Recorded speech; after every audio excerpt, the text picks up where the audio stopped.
Trump ini mengancam akan menghancurkan Iran jika Iran dalam waktu 48 jam tidak segera membuka Selat Hormuz. Namun Iran tidak gentar dan tetap melancarkan serangan ke sejumlah pangkalan militer Amerika Serikat. Kita akan bahas soal ini, saudara, bersama dengan sejumlah narasumber yang sudah hadir melalui sambungan daring. Ada Septianto Galan Prakoso, dosen hubungan internasional Universitas 11 Maret Surakarta, dan Faisal Assegaf, pengamat Timur Tengah. Selamat pagi Mas Galan, Mas Faisal. Selamat pagi. Pagi Mas Septianto. Pagi Pak Faisal. Baik, selamat pagi. Saya ingin ke Mas Faisal terlebih dahulu. Kita soroti lagi ini ultimatum dari Donald Trump kepada Iran. 48 jam katanya, tapi Irannya juga sudah bilang akan membalas lagi gitu, Mas Faisal. Dan kalau kita bicara lagi soal 22 negara yang kabarnya sudah membuat pernyataan bersama untuk menjaga Selat Hormuz seperti itu. Di sana ada salah satunya ada Uni Emirat Arab. Apakah kemudian nanti negara-negara Teluk lainnya akan mengikuti jejak Uni Emirat Arab? Nah, yang terbaru ada laporan dari Times of Israel menyebutkan ada 4 negara Arab Teluk. Jadi dari 6 negara Arab Teluk ada 4, yaitu Arab Saudi, Uni Emirat Arab, Bahrain, dan Qatar yang menyatakan tidak akan mendeklarasikan perang terhadap Iran. Tapi mereka akan mendukung perang yang dilancarkan Amerika maupun bersama Israel sejak 28 Februari hingga kemampuan militer Iran lumpuh atau melemah. Nah, kalau dalam bentuk dukungan ini artinya ya bisa bentuk dukungan keuangan dana, karena kita tahu negara Arab super tajir di kawasan Teluk Persia ini waktu perang Teluk 1991 pernah mendukung terutama Kuwait setelah Saddam Hussein menginvasi Kuwait pada akhir 1990 sehingga memicu perang Teluk pada Januari 1991. Nah, kemudian yang kedua bisa jadi negara-negara Arab Teluk ini, terutama yang 4 tadi yang disebutkan dalam laporan, mereka akan tetap membiarkan wilayahnya menjadi basis untuk menyerang Iran. Nah, kalau misalkan tadi 22 negara, ya kita akan lihat apakah mereka benar berani, karena kan sebelumnya ketika Trump meminta bantuan kepada negara-negara NATO ataupun sekutunya di Eropa untuk membantu memaksa membuka Selat Hormuz agar lalu lintas perdagangan minyak global tidak terganggu, itu kan banyak penolakan. Tidak ada yang setuju. Nah, kalau misalkan mereka akhirnya benar ikut membantu, ini perang akan menjadi tidak terkendali, perang akan berlangsung lebih lama dari yang bisa kita prediksi. Dengan tadi Mas, 4 negara gitu ya yang memutuskan untuk bisa ataupun pengen sama-sama jaga Selat Hormuz gitu. Apakah kemudian ini mereka sudah mulai terang-terangan bergeser narasinya? Jika sebelumnya mereka bilang tidak membiarkan tempatnya menjadi sumber ataupun serangan tempat untuk Amerika Serikat bisa menyerang Iran seperti itu. Apakah kemudian sudah terang-terangan ini negara-negara Teluk ini untuk bisa maju bersama Amerika Serikat? Saya kira sikap ini tidak aneh ya, karena selama ini negara-negara Arab Teluk yang bentuknya monarki, Arab Saudi, Uni Emirat Arab, Qatar, Bahrain, Kuwait dengan Oman itu kan sangat mengandalkan sistem pertahanan negaranya kepada Amerika. Bahkan bukan sekedar sistem pertahanan negaranya, tapi juga mengandalkan keberlangsungan rezim monarki mereka terhadap Amerika. Bisa jadi ketika revolusi Arab 2011, kalau tidak ada Amerika, mungkin rezim monarki itu bisa runtuh dengan revolusi rakyat. Nah, ini yang sudah mulai kelihatan itu di Bahrain. Karena kenapa Bahrain itu lebih mudah munculnya pergerakan perlawanan dari rakyat, karena mayoritas rakyat Bahrain Syiah, sedangkan rajanya adalah Sunni. Nah, Syiah ini lebih masyarakat Syiah di Bahrain ya memang pro Iran. Makanya kita lihat banyak video ketika peluru kendali Iran atau pesawat nirawak kamikaze Iran menghantam pangkalan militer Amerika di Bahrain, terutama armada kelima Angkatan Lautnya Amerika, itu banyak rakyat Bahrain bersorak. Jadi cuma memang ini sikap ini sudah diprediksi, bukan hal aneh, tapi memang sangat ironis ketika akhirnya negara-negara Arab Teluk berada di posisi yang sama dengan Amerika maupun Israel yang sudah biasa melanggar hukum internasional. Oke. Kalau menurut Mas Galan juga sama Mas, kira-kira ini konflik yang ada di Iran ini kemudian membuka tabir sebenarnya kemana arah dukungan dari negara-negara Teluk ini? Iya, sebenarnya saya juga sangat sepakat dengan argumen dari Pak Faisal barusan.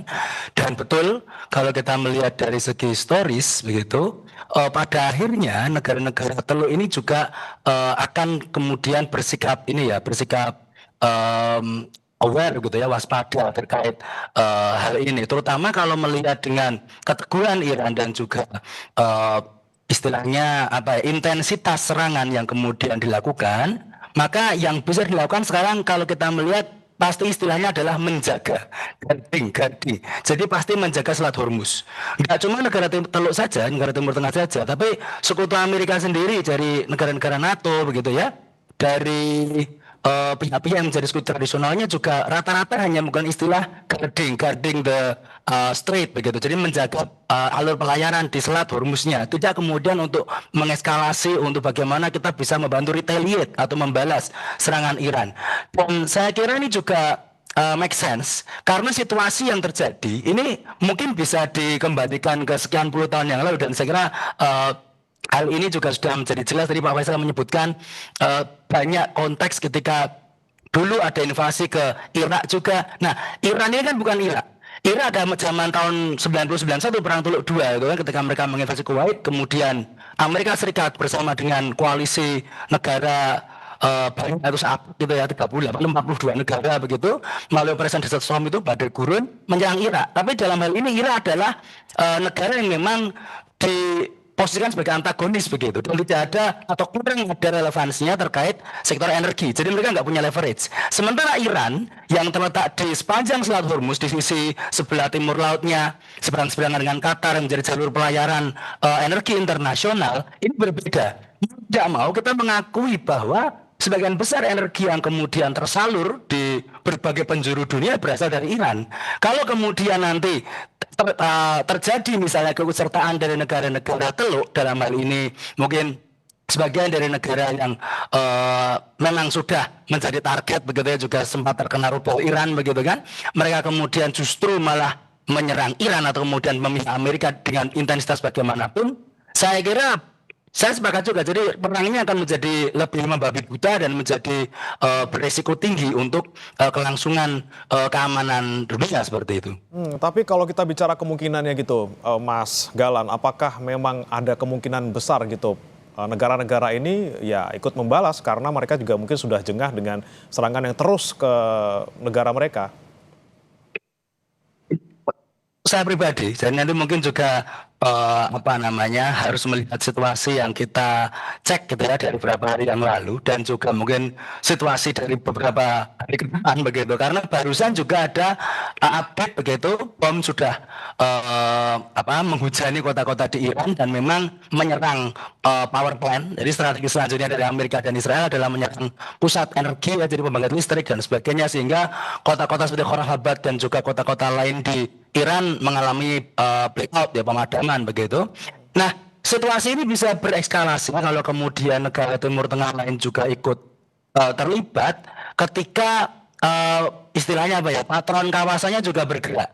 Dalam hal ini Arab Saudi begitu ya. Kalau kemarin ketika ada pertemuan dari negara-negara Teluk yang diinisiasi dan juga tuan rumah oleh Arab Saudi di Riyadh, kemudian Pangeran Faisal bin Farhan sebagai Menteri Luar Negerinya Arab Saudi menyatakan bahwa kami tidak segan-segan untuk membalas jika terdapat serangan yang kemudian memang ditargetkan ke kami secara spesifik seperti itu. Dan dalam hal ini narasi seperti ini itu akan sangat berisiko begitu ya, ketika kemudian memang terjadi begitu dari Iran yang juga kemudian menyerang Arab Saudi yang notabene adalah rivalnya di kawasan, dan juga ketika memang sudah ada pergerakan, maka negara-negara Teluk yang lain tentunya akan merasa lebih terancam. Arab Saudi sebagai negara dengan militer terbesar di kawasan diserang Iran, apalagi yang kecil-kecil begitu kan. Jadi ini hanya istilahnya ya, kalau mau disimplifikasi ini seperti ya permainan catur begitu. Jadi siapa yang gerak duluan lu jual gue beli gitu kan. Jadi menjadi berbahaya ketika kemudian narasi yang muncul adalah bagaimana kemudian pemain besar di kawasan ini mereka akan bertindak atau bereaksi hal tersebut. Oke, dengan adanya kemudian Arab Saudi yang sudah bicara seperti itu, Turki juga terakhir berbicara hal yang serupa gitu ya, dan juga Uni Emirat Arab dan Iran juga semakin panas sepertinya. Kira-kira siapa yang akan mulai duluan dalam tanda kutip? Kita akan bahas usai jeda. Mas Galan dan juga Mas Faisal tetap bersama kami saudara di Breaking News Kompas TV. Kembali di Breaking News Kompas TV, saudara masih bergabung bersama kami, Faisal Assegaf, pengamat Timur Tengah, dan juga Septianto Galan Prakoso, dosen HI UNS. Saya ke Mas Faisal dulu. Mas Faisal, kita lagi-lagi bicara soal kemungkinan gitu ya, balasan yang dilakukan oleh negara Teluk ke Iran atas serangan-serangan mereka. Jika kita melihat sikap baru-baru ini gitu ya, Arab Saudi tadi disebutkan oleh Mas Galan juga, Iran juga katanya ini adalah peringatan terakhir gitu untuk tidak menyerang lagi negara Turki seperti itu. Kemudian Arab Saudi juga sudah mengusir bahkan ini sejumlah pejabat militer Iran dan juga staf-staf kedubes Iran yang ada di Riyadh. Nah, Anda melihatnya masihkah negara-negara Teluk ini menahan diri, Mas, dengan hal-hal seperti ini? Saya kira dalam konteks militer negara-negara Arab Teluk ini jauh kemampuan militernya terhadap dengan Iran karena mereka selama ini sangat mengandalkan Amerika Serikat dan kita tahu dalam perang ini sudah menipis persediaan peluru-peluru kendali untuk mencegat pesawat-pesawat nirawak kamikaze Iran maupun peluru kendali balistik Iran yang ditembakkan ke arah pangkalan-pangkalan militer. Jadi saya kira ya negara-negara Arab Teluk tidak akan mungkin berani mendeklarasikan perang terhadap Iran, tapi mereka akan memberikan tekanan ya seperti tadi, tekanan secara diplomatik dengan mengusir diplomat Iran. Terus juga saya lupa ada satu negara juga yang di mana diplomat Iran juga sudah mulai diusir, terutama atas keamanan dengan militernya dikenai persona non grata. Nah, tapi kita tidak akan pernah membayangkan 6 negara Arab Teluk itu akan berani mendeklarasikan perang terhadap Iran karena mereka sadar 2 negara superpower yang saat ini sedang berperang melawan Iran saja tidak mampu, tidak di tujuan awal menumbangkan rezim, dan sekarang tujuannya berganti, levelnya turun sedikit menjadi bagaimana melemahkan kemampuan Iran. Dan itu pun belum tercapai. Nah, kemarin ada laporan dari CNN untuk pertama kalinya diberi kesempatan masuk ke kota-kota bawah tanah yang isinya adalah persenjataan peluru kendali Iran, terus juga ada drone-drone, terus juga ada sistem pertahanan udara.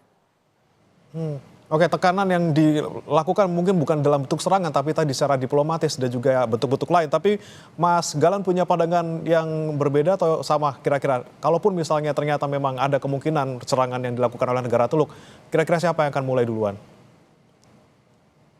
Dalam hal ini sebagian besar fakta di lapangan itu menunjukkan bahwa memang tipenya negara Teluk ini memang masih wait and see, karena mereka betul seperti yang disampaikan Pak Faisal tadi, dari segi pengamanan militer masih sangat tergantung oleh Amerika dan sekutunya begitu, dan juga yang menjadi lebih repot begitu adalah efek deterrence yang kemudian muncul. Iran seperti disampaikan tadi juga sudah menyerang begitu ya pangkalan militer Amerika di Diego Garcia, di sebuah pulau di selatan Samudra Hindia begitu ya, di selatannya Yaman selatan lagi begitu. Tapi serangannya gagal gitu kan, bukan serangan yang memang menargetkan untuk harus menghancurkan pangkalan militer, tapi itu menunjukkan itu kan deterrence, jadi efek gentar begitu ya. Menunjukkan kalau memang dari artileri atau mungkin dari range atau jangkauan rudal Iran itu sudah bisa mencapai jarak 3.000 km begitu. Yang mana jarak yang sama bisa mungkin mencapai sebagian wilayah Eropa dan juga kota-kota penting dari sekutu Amerika lainnya. Sehingga dalam hal ini jangankan 3.000 km, apalagi yang dekat begitu kan. Dari hal ini kita bisa melihat bahwa memang Iran tidak serta-merta langsung akan memberikan bombardir atau memberikan istilah serangan yang betul-betul belatan ke negara-negara Teluk, tapi itu juga menjadikan satu setup yang membuat negara Teluk tidak akan berani untuk kemudian menyatakan oke, kita akan ikut dengan Amerika dan Israel untuk menyerang Iran secara aktif. Saya kira itu kemungkinan sangat kecil untuk terjadi. Tapi kalau kita lihat gitu, saya kembali ke Mas Faisal dulu. Selain tadi ada Turki, kemudian Arab Saudi, ini juga Uni Emirat Arab sepertinya lagi-lagi bersih tegang gitu ya. Mungkin dipicu juga oleh konflik lama, sengketa lama untuk Pulau Abu Musa dan juga Greater Thumb ini kemudian jadi bahan gitu ya. Kalau Anda berani melakukan agresi ke wilayah 2 pulau tersebut, bersiap-siaplah gitu. Uni Emirat Arab di Res Al Khaimah ini juga akan diserang fasilitas nuklirnya. Ya Mas, ya saya kira ya itu tadi, belum saja mendeklarasikan perang negara-negara Arab Teluk ini dengan Iran, tapi mereka sudah merasakan kerugian besar. Pertama, ekspor minyak tidak lancar, pasokan minyak dari negara-negara Arab Teluk ini untuk dunia tidak lancar. Itu kerugiannya sekitar 2,3 miliar dolar per hari. Dan kerugian paling besar dialami oleh Arab Saudi karena Arab Saudi adalah eksportir minyak terbesar di dunia. Kemudian khususnya untuk Uni Emirat Arab kita lihat penerbangan terganggu. Itu laporannya kerugian mencapai 20,5 miliar dolar selama perang ini. Karena penerbangan berhenti, Dubai sebagai salah satu hub penerbangan dunia dari Asia ke Eropa, dari Timur Tengah ke Eropa itu juga maupun ke Afrika itu mandek atau stop. Terus kemudian juga yang dialami oleh Uni Emirat Arab adalah kerugian pariwisata itu sekitar 600 juta dolar per hari. Jadi memang belum mereka berperang secara langsung dengan Iran saja, negara-negara Arab Teluk ini sudah mengalami kerugian secara ekonomi. Oke, belum berperang sudah mengalami kerugian secara ekonomi, tentunya soal Selat Hormuz juga ada kaitannya di sana. Saya kembali ke Mas Faisal, kita bicara lagi soal Selat Hormuz yang lagi-lagi nih narasi dari Presiden Trump ini selalu berubah-ubah dalam waktu singkat. Terakhir ultimatum untuk membuka Selat Hormuz Iran kalau tidak akan diserang fasilitas listriknya. Kemudian sebelumnya dia katanya biarkan negara-negara yang berkeperluan, Amerika Serikat tidak untuk mengurus Selat Hormuz. Sebelumnya lagi dia mengajak negara lain untuk bisa menjaga Selat Hormuz maupun walaupun kemudian ditolak oleh NATO dan juga Uni Emirat Arab. Nah, dengan kemudian sekarang ada kabar yang menyebutkan puluhan negara sudah membuat pernyataan bersama, mereka mau bersama-sama menjaga Selat Hormuz. Ada Uni Eropa di sana, ada NATO di sana. Ini apakah mereka terpengaruh dengan mungkin kecaman Trump atau juga sikap Trump selama ini, atau mereka juga sebenarnya khawatir sendiri dengan keadaan negara mereka? Yang jelas negara-negara Eropa menjadi salah satu yang terdampak karena kita tahu harga minyak global makin naik karena pasokan tersendat setelah Iran menutup secara selektif Selat Hormuz. Ya otomatis mereka punya kepentingan, cuma masalahnya adalah apakah 22 negara tadi memang berani mengirimkan angkatan perang mereka. Karena kan negara-negara Eropa juga punya kepentingan, punya aset-aset di Timur Tengah. Otomatis itu akan menjadi sasaran serangan Iran kalau memang mereka berani melakukan atau ikut bersama-sama Trump ikut dalam operasi pembebasan Selat Hormuz dari kontrol Iran. Ini yang perlu kita tunggu, apakah mereka berani melakukan itu. Oke, pertanyaan sama saya juga akan nanti tanyakan ke Mas Galan, tapi ditahan dulu Mas Galan dan juga Mas Faisal. Kami akan kembali usai jeda berikut, tetap bersama kami saudara di Breaking News Kompas TV.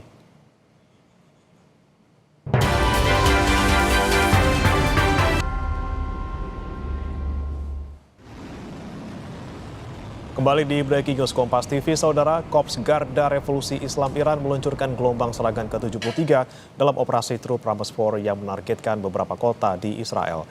Dalam pernyataan yang dikeluarkan pada Sabtu malam, Garda Revolusi Iran menyebut jika serangan terbaru ini telah menghantam situs militer dan keamanan Israel di Arad, Dimona, Eilat, Beersheva, dan Kiryat Gat. Selain situs militer Israel, gelombang serangan ke-73 juga menargetkan pangkalan-pangkalan milik Amerika Serikat di wilayah tersebut.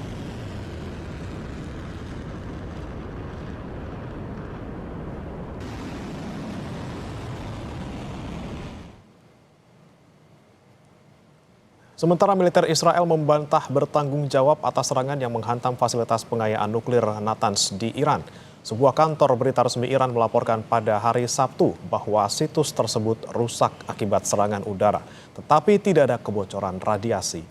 Militer Israel mengatakan mereka tidak mengetahui adanya serangan Israel di wilayah tersebut.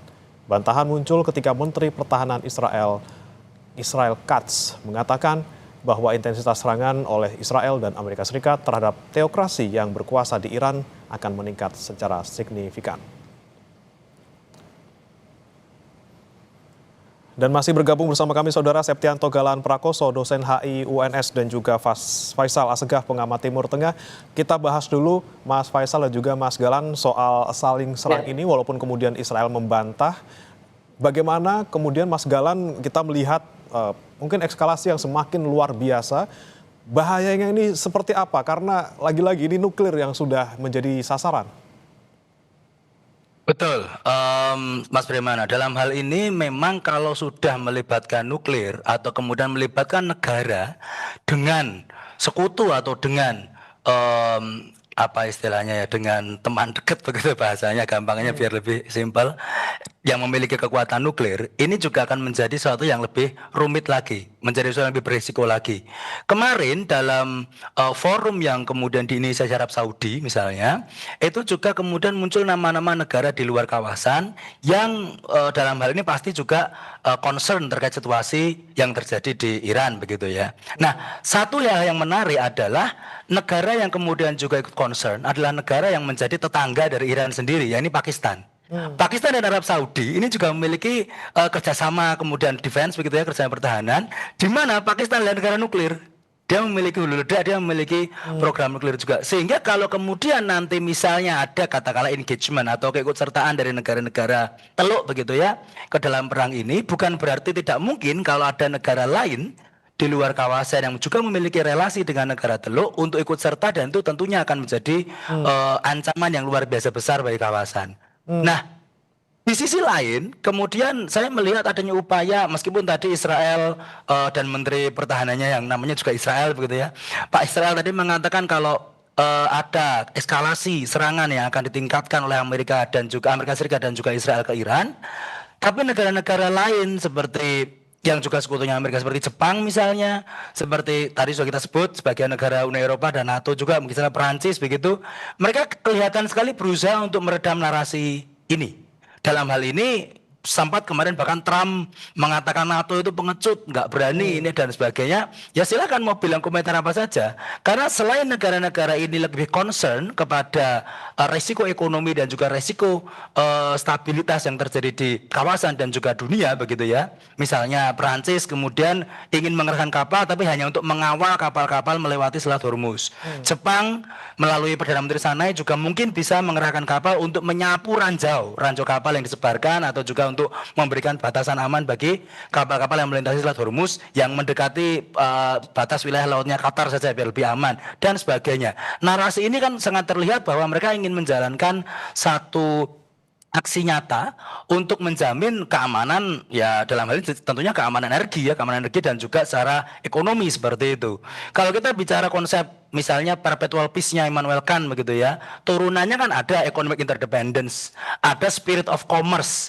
Jadi separah apapun negara itu, ngeri apapun mereka pengen berperang, tembak-tembakan, kemudian saling menuduh, saling antagonis, saling serang dan sebagainya. Pada akhirnya kemungkinan eskalasi perang, kemungkinan berlanjutnya perang itu bisa diturunkan kalau ada ya tadi kesadaran bahwa kita itu interdependen, saling butuh.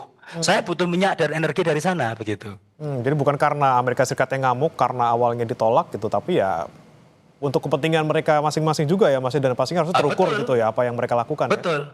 Itu alasan pertama betul. Jadi terukur karena ada kebutuhan energi begitu. Kedua, juga karena seperti kasusnya Spanyol kalau kita lihat. Spanyol negara NATO, Spanyol sekutu tradisionalnya Amerika di Eropa. Tapi Perdana Menteri Spanyol Pedro Sanchez dari awal, dari dulu-dulu sudah tidak cocok dengan Israel dan bagaimana mereka juga menyerang Gaza seperti itu. Ditambah kasus perang Iran sekarang ini, Pedro Sanchez menyatakan kemarin kita nggak mau memberikan akses, kemudian memberikan apa istilahnya bantuan support system lah kepada armada Amerika yang melewati Laut Mediteran untuk kemudian nanti menyerang Iran seperti itu, karena ada banyak pangkalan-pangkalan militer yang dulu memang digunakan Amerika ketika menyerang Afghanistan dan juga Irak di tahun 2001 dan 2003. Mereka sudah belajar 20 tahun yang lalu, 20 tahun lebih yang lalu. Kalau akhirnya Spanyol ya rugi-rugi aja, nggak dapat apa-apa. Kalau kemudian akhirnya Irak, kemudian sekarang juga ya masih seperti itu begitu kan, meskipun sudah ditarik pasukannya Amerika dan lain sebagainya, ya Irak menjadi negara yang tidak stabil-stabil amat juga. Afghanistan kemudian Taliban berkuasa lagi. Kalau kita melihat dulu misalnya Amerika menyerang Afghanistan ingin menghilangkan rezim Taliban dan sebagainya, sama aja. Sehingga dalam hal ini secara historis para pengambil keputusan dari sekutu tradisional Amerika, mereka melihat secara pragmatis bahwa ya kita nggak perlu kemudian membantu serangannya, kita fokus ke kepentingan yang kemudian menjadi agenda utama dari negara-negara lain saja, ya ini apa, energi seperti itu. Betul, tidak mau terlibat, tangannya tidak mau ikut merah ya karena ikut perang seperti itu. Saya ke Mas Faisal, jika kita melihat mungkin kejadian beberapa waktu lalu di Uni Emirat Arab memang terdengar ledakan tepatnya di Ras Al Khaimah gitu ya, walaupun kemudian otoritas di sana bilang ini adalah karena pencegatan rudal yang lewat di sana. Tapi ini kemudian Ras Al Khaimah sebagai tempat nuklirnya Uni Emirat Arab itu Mas, ini sudah mulai dalam tanda kutip ini kena sedikit lah gitu dalam mungkin tidak secara langsung tapi sudah terlewati gitu. Ini bagaimana nih Mas kemudian ke depannya gitu dengan Uni Emirat Arab sendiri, tidak terpicukah mereka juga untuk bisa mempertahankan wilayah mereka terutama untuk nuklirnya? Yang pertama yang jelas perang akan panjang. Tidak terpengaruh apakah nanti negara-negara Arab Teluk yang merupakan sekutu Amerika itu mengalami kerugian yang sudah dialami mereka secara ekonomi, ya penerbangan, ya pariwisata, itu sudah mereka mengalami kerugian. Yang jelas itu sudah Pentagon sudah mengusulkan dana 200 miliar dolar kepada Gedung Putih untuk disetujui untuk diajukan ke Kongres. Nah, 200 miliar dolar ini artinya perang untuk sekitar 3 bulan. Nah, sebelumnya ada laporan dari majalah Politico Amerika bahwa Pentagon memang sedang merencanakan perang untuk 3 bulan. Dan kita tahu juru bicara Garda Revolusi yang sudah meninggal, Brigadir Jenderal Alina ini, sudah menyatakan bahwa Iran siap berperang selama 6 bulan. Jadi saya kira Amerika tidak akan, kita lihat Amerika tidak akan terlalu memperhatikan kepentingan negara-negara Arab Teluk, tapi bagi Trump maupun Netanyahu adalah bagaimana melumpuhkan Iran. Jadi kerugian yang dialami oleh negara-negara sekutunya di Arab Teluk kita lihat ya mereka seperti ditinggalkan. Pangkalan militer Amerika yang diserang tiap hari tanpa ada perlawanan, walaupun ada sedikit rudal-rudal yang pencegat, tapi pada intinya Iran dengan bebas tiap hari melancarkan serangan ke pangkalan-pangkalan militer di kawasan Teluk Persia, negara-negara Arab Teluk tersebut. Oke, kita soroti tadi permintaan Pentagon ke Kongres untuk tambahan dana perang gitu, Mas Galan. Ini Amerika Serikat itu memang salah kalkulasi atau seperti apa, dananya kurang, ataukah mereka memang punya rencana, makanya punya rencana lebih matang, makanya mereka pengen dapat dana lagi untuk 3 bulan ke depan. Ini tekanan-tekanan yang dialami Amerika Serikat sekarang seperti apa sih, Mas? Iya, ini nanti bergeser ke politik dalam negerinya Amerika, Mas Primana. Sebenarnya sangat menarik ketika kita bicara dukungan dari pemerintah Amerika sendiri terkait perang ini. Karena sempat kemudian muncul narasi bahwa Trump ini bisa dimakzulkan kalau kemudian memang alasan perang yang diajukan oleh Trump gitu, untuk menyerang Iran begitu, itu sebenarnya tidak melalui persetujuan Kongres. Jadi based on Trump initiative itu kan. Jadi dia langsung we will attack Iran gitu kan. Tidak perlu kemudian ada persetujuan parlemen, kata Trump gitu. Hal ini tentunya menimbulkan pro dan kontra di internal parlemen Amerika sendiri, di Kongres, di mana Partai Demokrat dengan terang melihat bahwa yang dilakukan ini berbahaya. Kalau kemudian kita istilahnya tidak mencapai kesepakatan akan penyerangan kepada suatu negara, ya kan runyam sendiri untuk citra Amerika dan juga tentunya terkait anggaran yang ada seperti itu. Jadi duitnya Amerika sendiri juga akan menjadi bermasalah.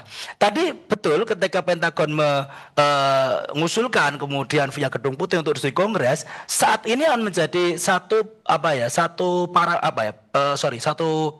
checkpoint begitu yang sangat penting. Ketika kemudian dana itu disetujui misalnya dan kemudian Amerika berperang lanjut begitu di Iran, tentunya tekanan dalam negeri akan semakin besar, akan semakin masif.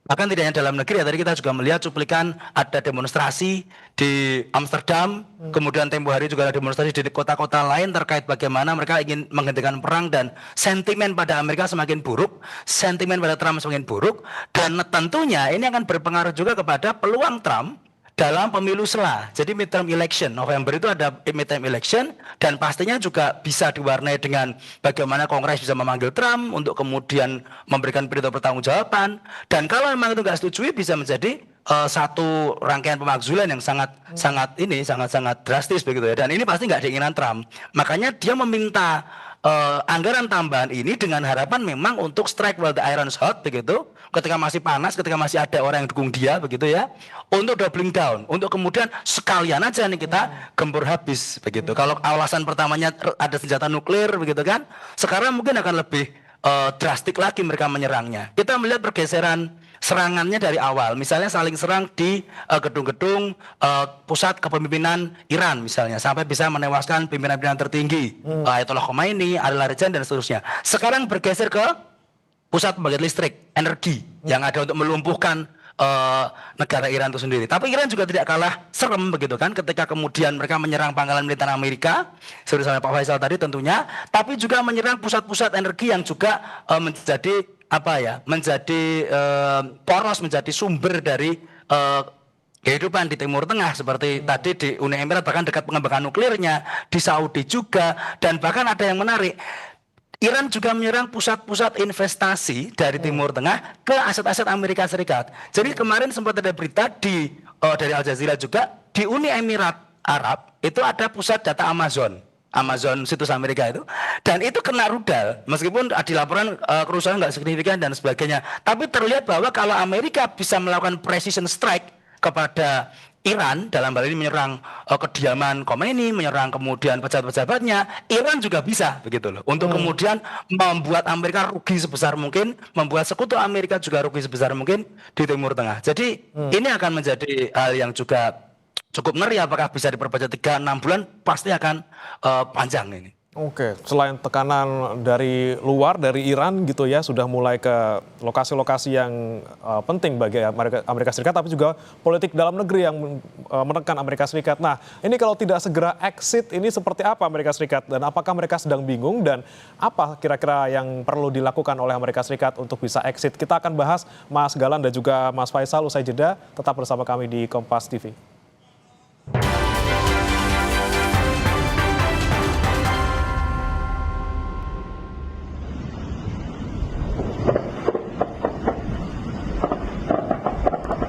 Anda masih bersama kami, saudara. Bentrokan meletus antara Hizbullah dan pasukan Israel yang menyerang pinggiran kota Nakura di Lebanon Selatan.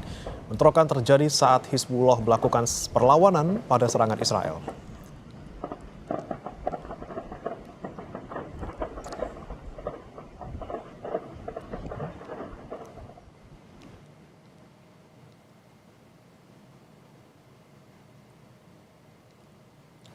Seorang warga sipil dilaporkan tewas setelah serangan rudal terhadap sebuah kendaraan di komunitas Misgaf Am di perbatasan utara Israel menyusul serangan Hizbullah pada hari Minggu.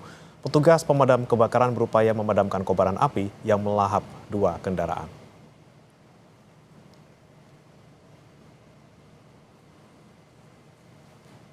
Kembali kita sapa Mas Galan dan juga Mas Faisal. Saya mau ke Mas Faisal terlebih dahulu. Jika kita melihat yang dilakukan Iran beberapa waktu terakhir ini sepertinya sudah bergeser ya Mas, dari defensif ke ofensif gitu ya. Bahkan menyerang tidak hanya untuk negara-negara dengan pangkalan militer Amerika Serikat, tapi juga menyerang perusahaan yang punya saham Amerika Serikat di Timur Tengah.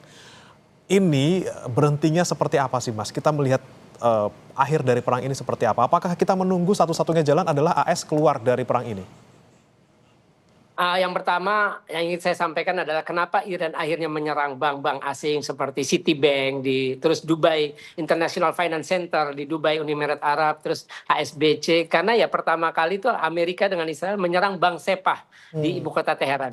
Jadi Iran prinsipnya membalas mata dibalas mata. Ketika bank diserang, artinya institusi perbankan di milik Amerika atau aset Amerika di Timur Tengah ya, itu juga menjadi target yang sah untuk diserang balik.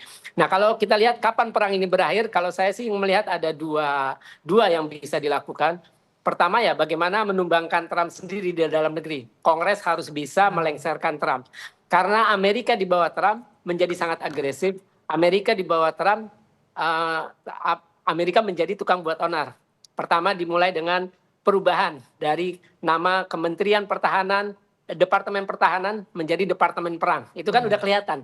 Pada prinsipnya artinya Amerika di bawah Trump suka perang.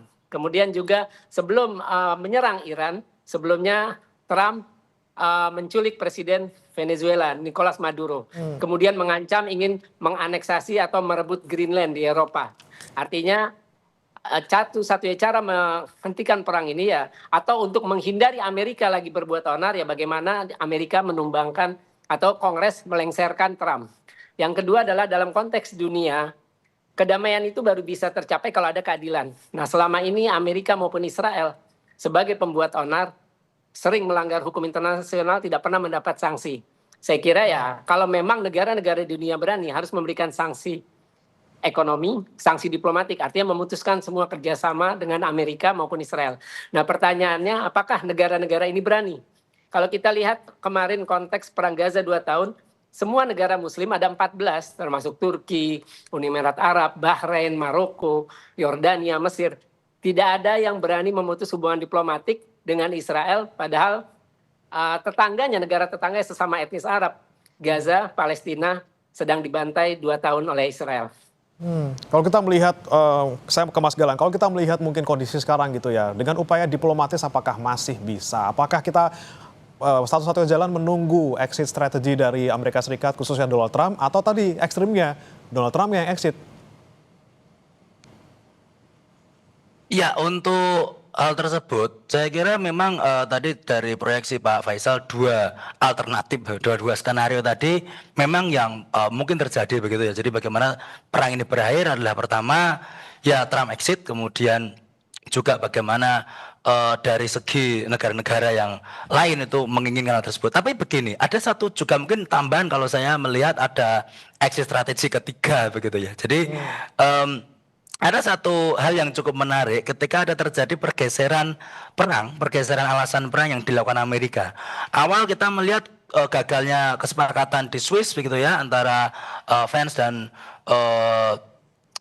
Kushner juga terkait perundingan dengan Iran, kemudian tuntutan Amerika untuk kemudian Iran stop program nuklir untuk apapun begitu, bahkan untuk energi nggak boleh, kemudian kemampuan rudal balistiknya harus dikurangi, kemudian juga bahkan proksi-proksinya atau milisi-milisi yang searah atau membela Iran itu juga harus diberangus begitu, harus dihilangkan begitu, untuk Iran nggak mau. Lah sekarang dari target yang seperti itu bergeser, tiba-tiba Trump bilang bahwa mereka harus kemudian obliterate atau menghilangkan kemampuan Iran baik darat, laut dan udara, kemudian menghapus Iran dari peta dan sebagainya. Jadi terkadang mungkin gini, mungkin butuh collective awareness begitu justru, yang kemudian bisa menyadarkan publik internasional, terutama Timur Tengah, bahwa perang ini hanya menuruti ego dan mungkin halunya Trump. Jadi selain tadi ada tekanan dari dalam negeri, Trump harus lengser, juga harus ada penolakan yang kencang dari kawasan bahwa agenda yang dilakukan Trump ini sudah bukan menjadi interest bersama dari negara-negara teluk begitu. Meskipun saya yakin mereka juga nggak mau karena kerugiannya lebih banyak kan, nggak bisa jualan minyak dan sebagainya. Cuma hanya karena alasan keamanannya itu dijamin Amerika, selama ini banyak investasi Amerika yang kemudian terkait di sana dan lain sebagainya. Ketika satu poin kebencian itu ditujukan bukan ke Amerika tapi ke Trump, jadi ada satu istilahnya personal hatred begitu yang kemudian muncul dari publik Timur Tengah ke Trump dan akan semakin meluas. Saya kira itu bisa menjadi alasan untuk kemudian menekan Amerika supaya mereka keluar. Ketika Amerika sudah tidak populer dan itu diketahui oleh seluruh pihak, baik dari dua pihak ya, baik dari Amerika sendiri maupun dari Timur Tengah, ini bisa menjadi alternatif juga yang kemudian mendorong pemerintah Amerika dalam hal ini untuk bisa keluar dari kawasan. Tapi kemudian kecil karena selama narasi-narasi bombastis ala Trump dimunculkan terus di media dan juga via rilis pemerintah Amerika resmi, bahkan ini agak berat meskipun dalam beberapa konteks mereka sudah concern kalau ya jangan-jangan ini hanya entertaining Trump's ambition untuk kemudian mencapai short term win dan mewujudkan MAGA seperti itu ya, Make America Great Again dengan cara dia seperti itu. Jadi ya exit strategy tadi sangat penting di mana kita harus memperhatikan internal dan juga external setting yang terjadi. Kalau untuk Mas Faisal juga nih, Mas Faisal, untuk peran dari PBB sendiri berarti kita udah nggak bisa ngarep lagi dong ya, karena terakhir juga omongan dari Sekjen PBB cuman meminta Amerika Serikat dan juga Israel untuk stop gitu ya, dan juga mendorong Iran untuk buka Selat Hormuz. Ini gimana nih Mas? Efeknya bagaimana kalau cuman seperti ini yang disampaikan oleh Sekjen PBB? Ya, ketika Presiden Amerika Donald Trump membuat Dewan Perdamaian, itu artinya dia sudah melecehkan PBB. Artinya Trump sudah merasa bahwa PBB impoten dan dia sudah menyebut bahwa PBB tidak mampu apa-apa, dan bahkan dia sesumbar Dewan Perdamaian yang dia bentuk, dan itu juga sayangnya juga banyak negara-negara muslim ada di sana, itu ternyata dia sesumbar bahwa Dewan Perdamaian itu untuk mengawasi bagaimana kinerja PBB. Jadi ya PBB sejak awal dibentuk 1945 itu adalah bukan lembaga yang adil. Bukan lembaga yang adil untuk negara-negara yang inferior, tapi itu adalah tatanan politik global yang dibentuk oleh negara-negara superior, ya lima pemenang perang dunia, ya Amerika Serikat, Inggris, Perancis, Rusia, dan Cina, dan itu kelihatan dari 5 hak veto yang mereka miliki. Nah, di Dewan Perdamaian itu malah lebih gila lagi, lebih diktator, bahwa cuma Amerika yang punya hak veto. Jadi ya kita tidak akan pernah bisa mengharapkan bahwa PBB bisa melakukan fungsinya karena sedari awal tatanan itu dibentuk hanya untuk kepentingan negara-negara besar. Pandangan Mas Galan juga sama, Mas. PBB sejak awal sudah impoten gitu. Iya, dalam hal ini apa yang dilakukan Trump itu sesuatu yang malah menggarisbawahi bahwa ya ini PBB ini macam badan yang tidak bisa ngapa-ngapain. Jadi karena saya yang punya power, saya aja yang strike. Ini kan sangat-sangat personal branding Trump sendiri ya. Meskipun demikian kan kita tahu Board of Peace itu juga adalah turunan dari hasil resolusi Dewan Keamanan PBB nomor 2803 tahun lalu begitu. Tapi eksekusinya nggak seperti ini. Jadi saya kira mungkin ada semacam ada semacam gap gitu ya, ada semacam mispersepsi dari asumsi atau dari proyeksi harapan dari pihak-pihak yang kemudian setuju nanti yang ada Board of Peace itu bisa buat ngomong bareng-bareng dengan membicarakan resolusi isu spesifik yang di Gaza begitu. Tapi alih-alih demikian justru malah seperti diambil alih setirnya oleh Trump sehingga membuat ini menjadi sangat tidak efektif begitu ya. Dalam satu sisi PBB-nya nggak efektif gitu kalau ada isu konflik atau perang seperti ini. Yang kedua ini menjadi seolah personal background-nya Trump saja. Saya bahkan langsung mengarah bukan ke Amerika Serikat, ke Trump-nya. Karena Trump-nya misalnya nanti ketika dia dimakzulkan dari Amerika Serikat ya, kemudian dia dimakzulkan dari posisi presiden, dia nggak jadi presiden lagi, tapi dia masih punya semacam pengaruh, semacam influence yang memang besar begitu di Board of Peace karena dia inisiatornya atau dia merasa sebagai pendirinya dan sebagainya. Ini akan menjadi narasi yang berbahaya. Jadi memang kita belum bisa mengharapkan banyak dari langkah-langkah atau kemudian pembentukan badan-badan yang sekiranya masih one sided seperti ini. Oke, ini rumit sekali ya. Tapi kemudian yang lebih rumit lagi bagaimana dampaknya ke kita gitu kan, ini yang kita pedulikan bagaimana BBM kita, kemudian kebutuhan kita, kondisi ekonomi kita di internal, di dalam negeri gitu ya.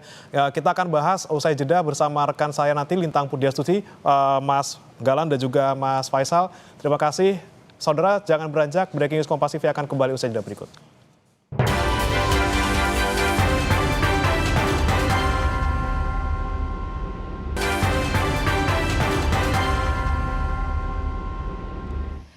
Anda masih menyaksikan Breaking News Kompas TV bersama saya Lintang Pudiastuti, saudara. Dan ini adalah drone atau rekaman drone yang menunjukkan skala kehancuran di kota Arad, Israel, saudara. Tim penyelamat bekerja di antara puing-puing di lokasi saat rudal Iran menghantam 3 bangunan tempat tinggal di Arad, Israel pada Sabtu malam. Serangan itu menyebabkan sedikitnya 75 orang terluka dan 2 orang hilang. Perdana Menteri Netanyahu berbicara dengan wali kota Arad dan menginstruksikan otoritas tempat untuk memberikan bantuan penuh dari pemerintah.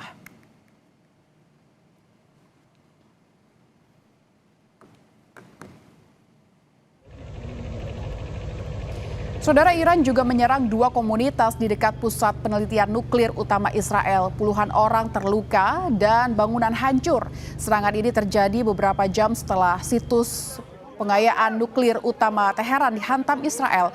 Militer Israel mengatakan bahwa mereka tidak mampu mencegat rudal yang menghantam kota-kota selatan di Mona dan Arad, kota terbesar di dekat pusat Gurun Negev Israel yang berpenduduk jarang.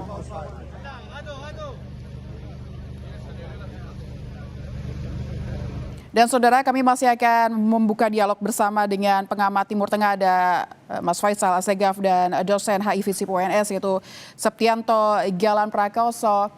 Masih bersama kami di Breaking News Kompas TV, Bapak-bapak. Ya. Siap, Mbak Lintang, masih. Siap. Baik, terima kasih. Tadi terakhir di paruh sebelumnya bersama Bremana, ada pertanyaan terkait dengan bagaimana kondisi ini akan berpengaruh terhadap Indonesia, khususnya mungkin karena ini ada kaitannya dengan Selat Hormuz, penutupan Selat Hormuz dan ancaman Trump. Bagaimana dampaknya dengan BBM kita? Kita ke Mas Galan dulu.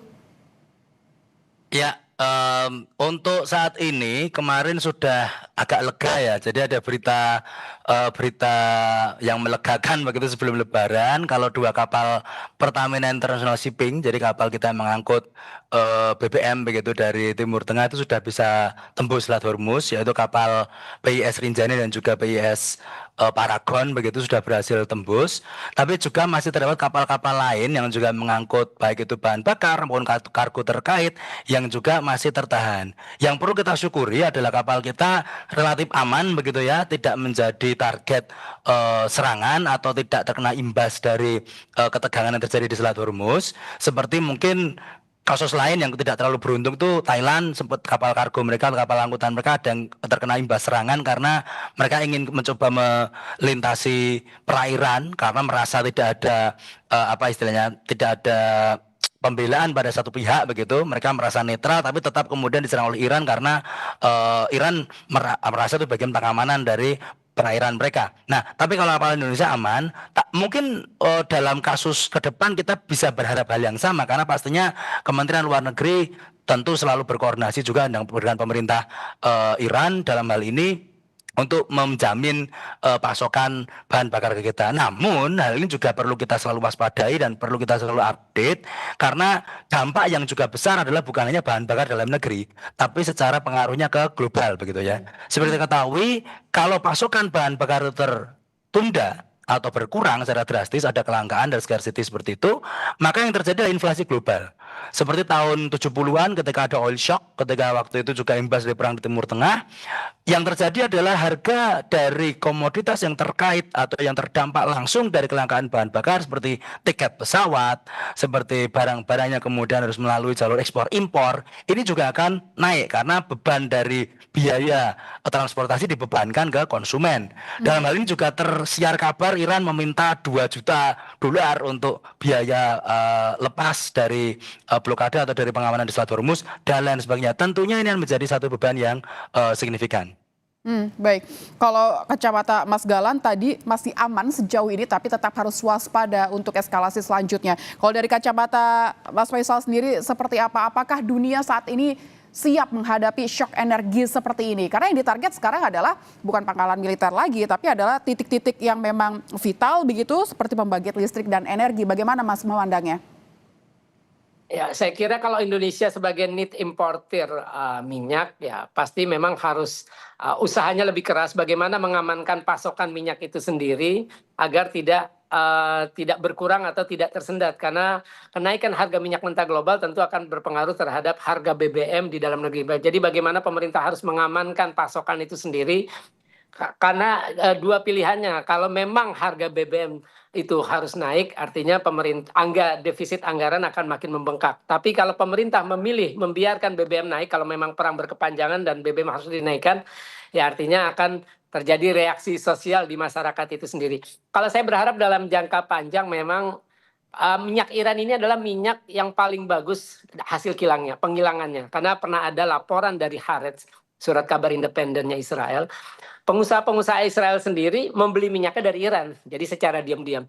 Jadi memang kalau saya berharap pemerintah di masa depan bisa membuat kesepakatan dengan Iran bagaimana untuk menjamin pasokan minyak dari Iran terhadap Indonesia. Karena pertama harga lebih murah. Dulu ada kasus ketika Iran menawarkan minyak lebih murah dengan diskon kepada Indonesia, akhirnya dipotong oleh Saudi Aramco. Oke, Mas Faisal, itu kalau kita berbicara Indonesia dengan kondisi seperti ini, seberapa jauh Indonesia harus mengambil peran untuk melakukan negosiasi diplomatik begitu dengan tegas? Apakah memang harus dalam hal ini harus bersifat netral atau ambil langkah lebih tegas lagi untuk menghindari hal-hal yang tidak diinginkan ke depannya, mengingat eskalasi semakin meningkat ini? Ya, pertama kita memang tidak punya posisi tawar baik terhadap Iran, posisi tawar di Timur Tengah, apalagi posisi tawar terhadap Amerika. Karena kita tahu ketika Trump melakukan perang tarif, kenaikan tarif untuk bea impor, terus akhirnya 19%, kita pun juga buru-buru mengirimkan utusan untuk menegosiasi itu. Nah, terus juga ada perjanjian perdagangan yang ternyata memang faktanya tidak adil buat Indonesia. Saya kira tidak ada yang bisa dilakukan Indonesia, karena kalaupun Indonesia mau melakukan mediasi terhadap Iran, saya kira salah kaprah. Karena bukan Iran yang mulai memicu perang ini. Yang harus dilakukan oleh pemerintah Indonesia ya harusnya bagaimana meyakinkan Trump, walaupun itu juga tidak mungkin, untuk menghentikan perang. Ya, karena posisi kita tetap inferior di mata Amerika, tapi di mata Iran, walaupun kita negara sahabat ya, kita bagi Iran ya sudah terlambat untuk melakukan mediasi karena semua pejabat Iran sudah menyatakan, baik pejabat sipilnya, pejabat militernya, bahwa perang akan terus berlangsung. Dan pernah ada laporan Washington 3 kali melakukan lewat negara ketiga meminta gencatan senjata, meminta perundingan dengan Iran, dan itu sudah ditolak oleh Iran. Jadi apa yang bisa kita lakukan ya sebenarnya tidak ada yang bisa kita lakukan. Kita mungkin hanya bisa menyerukan, tapi itu tidak akan berlaku efektif. Karena kita pernah melakukan ini ketika mencoba menghentikan perang Gaza, dan itu juga tidak berhasil. Karena memang pengaruh kita kecil. Ya, hasilnya nihil begitu ya. Mungkin Ya.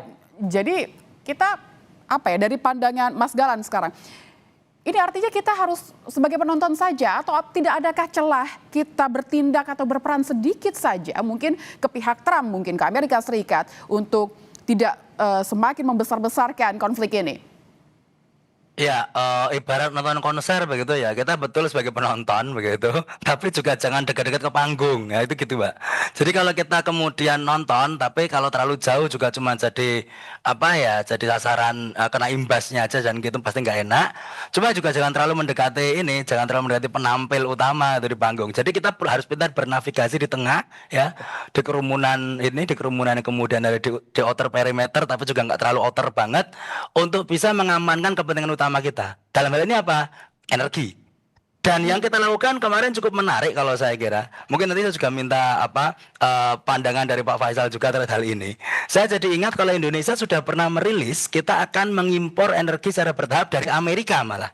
Jadi Amerika sebagai eksportir LNG utama dunia begitu kan. Karena ya nomor 1 Amerika, baru kemudian 2 Qatar, ketiga Australia. Ini gasnya ya. Kalau gas memang Iran tidak terlalu banyak eksploitasi, mereka di South Pars lebih banyak ke minyak, dan memang betul minyaknya paling oke, light sweet yang yang dikalkulasi dengan harga Brent itu memang paling oke dari Iran.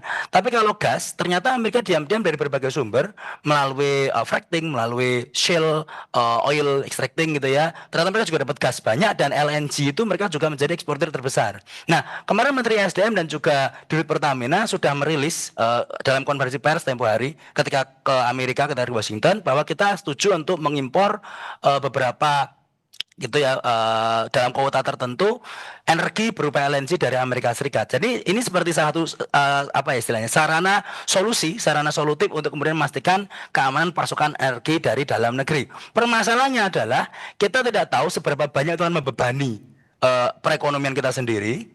Kemudian kita juga menyerahkan kendali terkait harga jual dan lain sebagainya ke Amerika dalam hal ini untuk satu sebagian pasokan energi kita, dan juga ini belum menyelesaikan permasalahan utama yang muncul ketika energi yang sebenarnya datang dari Timur Tengah ini juga belum 100% secure seperti itu. Yang mungkin juga kita lakukan selain sebagai penonton adalah menjadi penonton yang berkelompok. Maksudnya kalau tadi memang betul, saya juga sepakat seruan dari Indonesia ini mungkin kurang begitu bergema begitu ya. Tapi kalau seandainya Indonesia bisa menggerakkan negara-negara di Asia Tenggara atau negara-negara di Asia Timur dalam hal ini untuk juga bisa bersatu dan mengusulkan terkait istilahnya penjaminan atau kemudian satu mekanisme tersendiri khusus untuk mengamankan pasokan energi dari Selat Hormuz ke daerah-daerah yang berada di luar region tersebut, tentunya akan menjadi satu hal yang saya kira bisa memiliki satu kekuatan tersendiri, meskipun memang masih obscure ya, ini memang masih belum bisa terbukti seperti itu. Oke. Saya catat poinnya, berarti menjaga jarak aman tapi tetap berisik bersuara supaya pasokan ini tetap terjaga. Nah, ini dari sisi Indonesia, Mas Galan, tapi bagaimana yang akan dirasakan oleh dunia global begitu? Ini seperti semacam shock energi begitukah kalau dari global, dan bagaimana peran NATO? Tadi mungkin sedikit sudah dibahas di paruh sebelumnya. Apakah NATO di sini benar-benar punya peran atau andil untuk menjadi penengah begitu atau melakukan diplomasinya begitu? Kalau dari segi NATO sendiri saya kira malah tidak akan terlalu baik ya jadinya, karena dari kasus atau dari istilahnya perspektif khusus perang Iran sendiri. NATO melihat ini bukan perang mereka, tentunya satu itu. Yang kedua, kalaupun toh mereka kemudian bergabung di satu organisasi yang sama dengan Amerika Serikat dalam hal ini, bukan menjadi satu keharusan bantuan atau dukungan ke Amerika itu juga diberikan dengan cara ikut serta menjadi belligerent atau ikut serta menjadi pihak yang terlibat dalam perang. Enggak. Jadi mentuk ya misalnya Trump merajuk meminta kapal dikirimkan bantuan dan sebagainya 1, 2 seperti itu. Mungkin mentok seperti itu dan tujuannya bukan untuk menyerang tapi mengamankan Selat Hormuz. Kenapa seperti itu? Karena di dalam NATO sendiri kami kira sudah ada distrust, sudah ada semacam gap of trust begitu ya yang kemudian ditujukan terhadap Amerika Serikat. Karena mereka melihat Amerika yang sekarang itu Amerikanya Trump, di mana memang sangat agresif, sangat makar, gitu kan, make America great again, sangat-sangat ingin menang dalam jangka waktu singkat, short term win dan sebagainya. Dalam hal ini sebagian negara NATO tidak sepakat dengan itu, termasuk dalam isu Gaza, dalam isu Israel, dalam isu bagaimana mereka kemudian disampaikan tadi di paruh pertama oleh Pak Faisal menculik Maduro di Venezuela, kemudian bagaimana mereka juga mengancam Eropa sendiri melalui rencana aneksasi Greenland dan sebagainya. Ini kan langkah-langkah yang mungkin bagi NATO sangat-sangat silly begitu untuk ditanggapi yang keluar dari Trump tentunya, sehingga mereka melihat ujung-ujungnya nggak akan ada untungnya kalau kemudian NATO mungkin secara aktif akan menjadi juru damai dan sebagainya. Dan saya kira juga Iran tidak akan menanggapi dengan serius, gitu kan. Nah, Anda negara-negara yang selama ini juga ngekor di belakang Amerika, ngapain ikut campur? Pasti mereka juga tidak gentar untuk tetap menyerang dan juga untuk tetap mempertahankan kedaulatannya. Oke, kalau dari Mas Faisal seperti apa? Apakah mungkin memang NATO juga kan akan berdampak kalau misalnya Selat Hormuz ini terus ditutup begitu ya? Akan berdampak ke perekonomian global, akan berdampak kepada minyak energi dunia.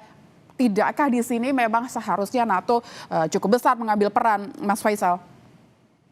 Saya kira dari pendapat beberapa pemimpin seperti Perdana Menteri Spanyol, Pedro Sanchez, terus Perdana Menteri Inggris, Keir Starmer, ataupun yang lain-lainnya, saya kira NATO juga para pemimpin negara-negara anggota NATO Eropa ini ya masih rasional karena mereka sadar bahwa ini bukan perang mereka dan mereka juga sudah melihat bahwa ternyata Iran tuh nggak gampang dikalahkan. Iran tuh sangat tangguh. Ini minggu keempat dua negara superpower, Amerika superpower dunia dan Israel negara adikuasa di Timur Tengah itu saja masih sampai sekarang tidak mampu melumpuhkan kemampuan militer Iran. Jadi saya kira para pemimpin negara-negara anggota NATO bisa melihat bahwa nanti akhirnya Trump maupun Netanyahu ya akan menyesal. Mereka akan mundur sendiri dari perang, cuma yaitu kita belum tahu kapan itu akan terjadi.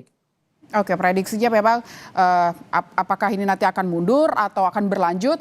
Kita masih hitung-hitungan matematika di sini ya. Ada negara adidaya di sini yang juga terus tidak patah semangat begitu.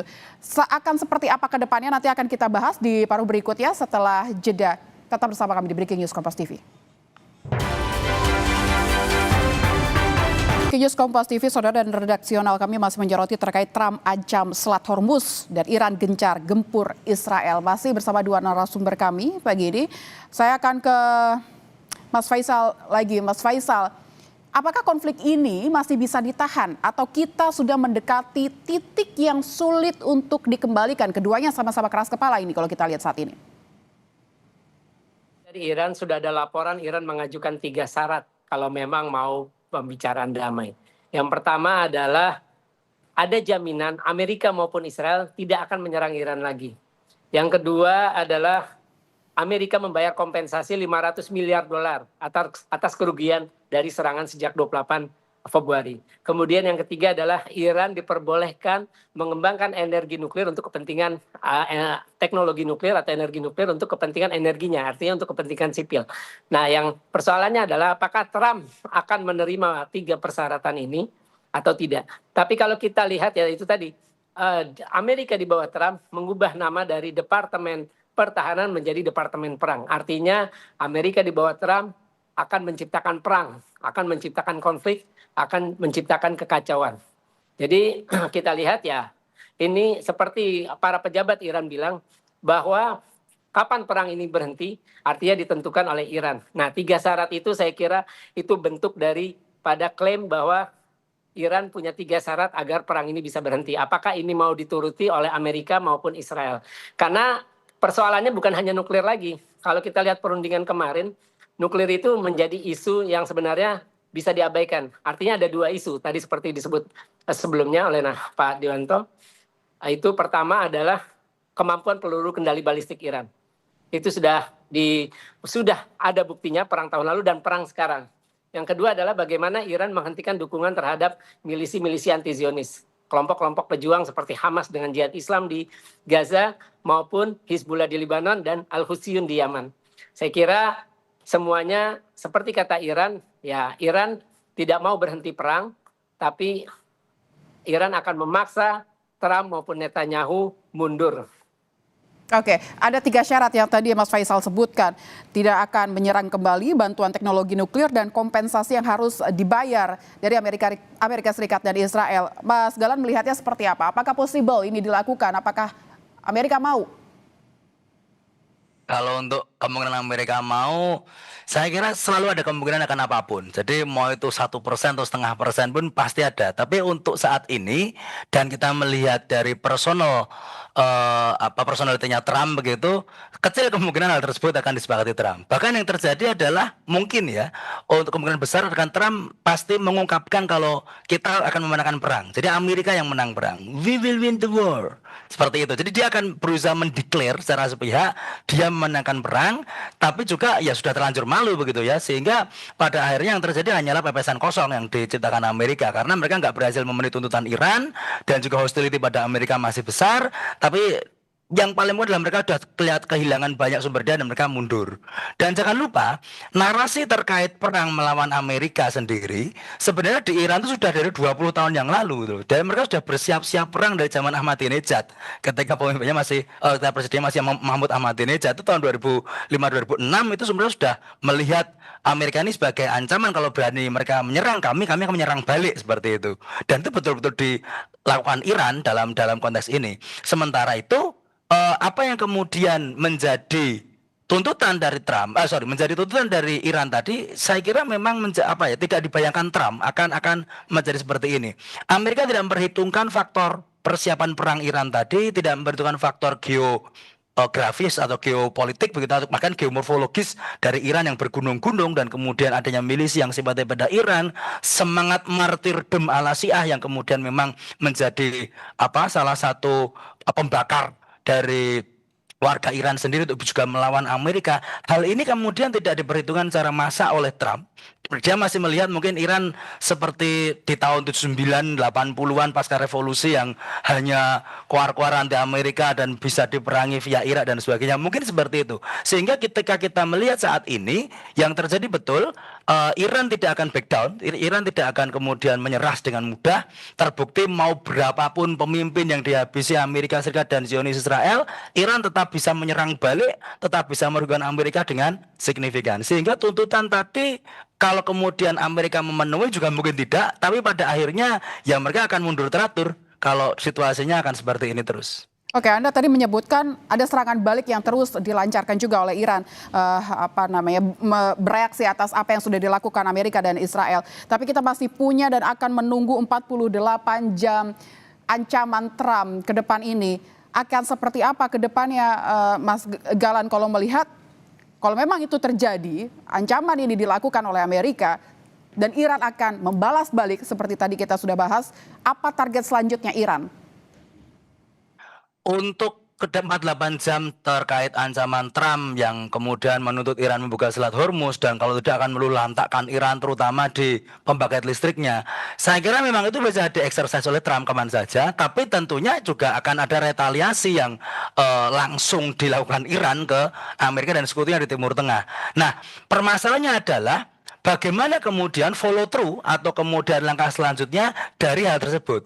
Kalau kemudian 48 jam, dan saya yakin 48 jam Iran tidak akan bergeming begitu ya.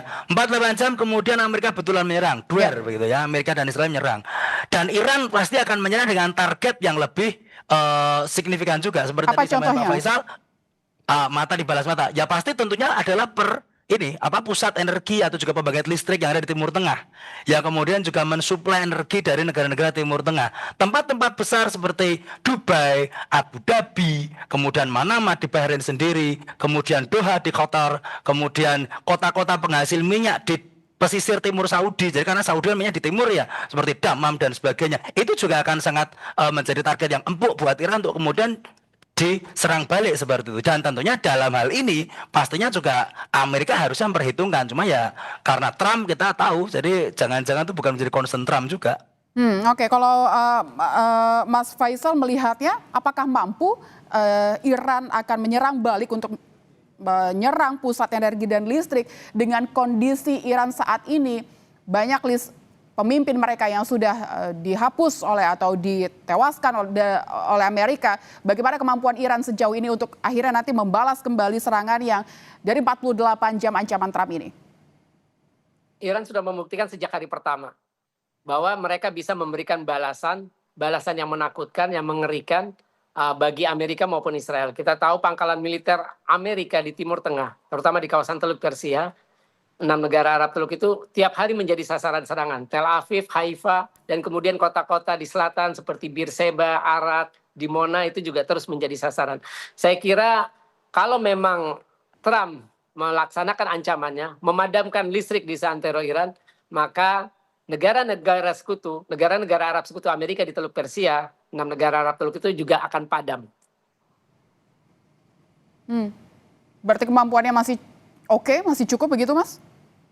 Ya, memang benar. Karena kan ketika rezim Mullah dideklarasikan 1979 sebagai anti-Zionis sekaligus anti-Amerika, mereka memang sudah siap perang sejak awal. Makanya kita tahu berbagai demonstrasi termasuk dalam perang ini yang terjadi di berbagai kota di Iran, terutama 4 kota besar, Teheran, Isfahan, Shiraz maupun Mashhad, itu mereka selalu meneriakan slogan-slogan itu, slogan lama, slogan Death to America, mampus Israel. Artinya memang kenapa Iran bisa sekuat ini? Pertama, mereka memang sudah siap secara mental. Kedua, mereka mendapat dukungan solid dari rakyatnya. Jadi tidak ada perpecahan di parlemen. Berbeda dengan Amerika ataupun Israel. Trump itu hasil survei lebih dari setengah warga Amerika menolak perang dengan Iran. Bahkan mereka menganggap, ada 60% versi CNN, menganggap bahwa berbeda dengan klaim Trump, bahwa 60% rakyat Amerika menganggap Iran bukan ancaman bagi keamanan Amerika. Baik.